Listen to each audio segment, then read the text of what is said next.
It was late afternoon when Daniel, a weary single father, hurried through the crowded supermarket with his 6-year-old daughter, Lily, tugging at his sleeve. His life had been a storm ever since his wife passed away 2 years ago. He worked 2 jobs, barely made rent, and most nights collapsed into bed too tired even to eat. His world had shrunk to survival, keeping Lily fed, clothed, and safe. That day, all he wanted was to buy a few discounted groceries and get home before Lily's bedtime.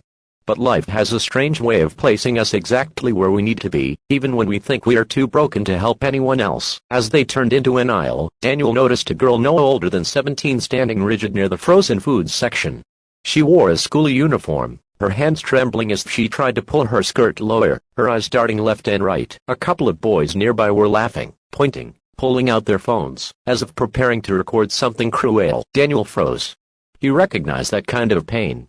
Not the embarrassment of clothing or teasing, but the deeper kind of look of someone carrying a weight too heavy for her age. Suddenly, the girl whispered, her voice so faint Daniel almost didn't hear it. "Please don't lift my skirt." The boys snickered louder, circling her like vultures. But Daniel saw something they didn't, the way her hands clutched at the hem, not out of vanity, but desperation. His heart pounded. He could have walked away, he could have told himself it wasn't his problem. But Lily's small fingers slipped into his hand, and when he looked down at his daughter's wide, innocent eyes, he knew he couldn't stay silent. Daniel stepped forward, his voice steady enough. "Leave her alone." The boys hesitated, rolling their eyes, muttering insults, but something about Daniel's presence, his height, his firm tone, and perhaps the little girl standing at his side made them retreat. They left with smirks, but the threat was gone. Daniel turned back to the girl. She was shaking, eyes glassy with unshed tears. And then, slowly, with trembling hands, she whispered again, "Please don't lift my skirt." Confused, Daniel knelt down to her level, his voice softer now. "I won't. But can you tell me why?" And that's when the truth unraveled. Through sobs, she confessed that she'd been hiding bruises beneath her clothes, marks not from schoolyard bullies, but from home.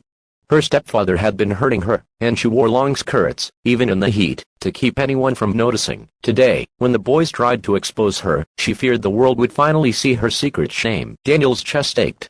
He remembered the helplessness he'd felt when his wife was sick, how powerless he was to stop life from unraveling. He remembered begging the universe for someone, anyone, to help him, and here, in front of him, was a child begging for the same thing. He looked into her tear-filled eyes, and made a silent vow. "Don't worry," he whispered. "No one is going to hurt you again." That night, Daniel made calls.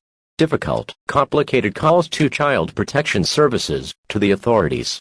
He stayed with the girl until help arrived, letting her know she wasn't alone. He offered her the first safe space she'd felt in years, introducing her gently to Lily, who offered a simple, pure act of kindness, a hug. The process wasn't easy. There were reports to file, officials to meet, court hearings to attend. But Daniel never left her side. Slowly, she began to trust again. Slowly, she began to smile. And months later, something remarkable happened. The girl, now living with a foster family who adored her, came back to visit Daniel and Lily. She wore a bright summer dress, not long, not heavy, not hiding anything. She stood tall, scars still present but healing, her eyes brighter than before. "Thank you," she whispered, her voice stronger this time. "If you hadn't cared, I don't know if I'd still be here." Daniel swallowed hard, emotions flooding through him. In helping her, he had discovered something he thought he'd lost forever, a purpose beyond his own survival. His daughter squeezed his hand, and smiled up at him, proud of her father. And Daniel realized that sometimes life changes not when we are rescued, but when we become the rescuer. Because kindness doesn't just heal others. It heals us too. And so the man who once felt broken, the single dad who thought he had nothing left to give, discovered that his greatest gift was not strength, not money, not even time, but the simple act of showing up when someone begged not to be seen. So if you ever feel like you're too small, too tired, too lost to make a difference, remember Daniel. Remember the girl.